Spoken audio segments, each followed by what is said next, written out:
ఆ రోజు మా నాన్న అది కొనుంటే ఈరోజు కోట్లు ఖరీదు చేసేది. ఆ ఒక్క ఇన్వెస్ట్మెంట్ మనని ఈరోజు ఆకాశంలో కూర్చోబెట్టేది.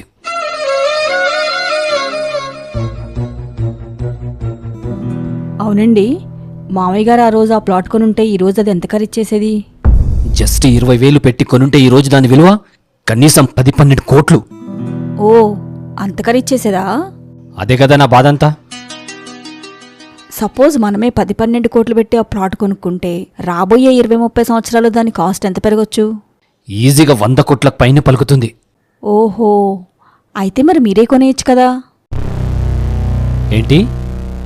మీ నాన్న మీకోసం కొనలేదని ఇప్పుడు మీరు బాధపడుతున్నట్టు, రేపు మా నాన్న మా కోసం కొనలేదని మన పిల్లలు బాధపడకూడదు కదండి.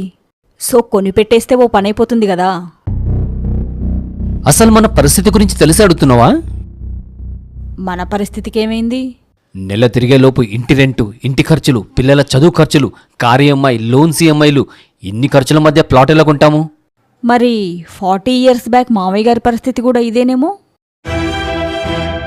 ఆయన కూడా మీలాగే ఖర్చుల మధ్య సతమతమయ్యి ప్లాట్ పైన ఇన్వెస్ట్ చేయలేకపోయారేమో.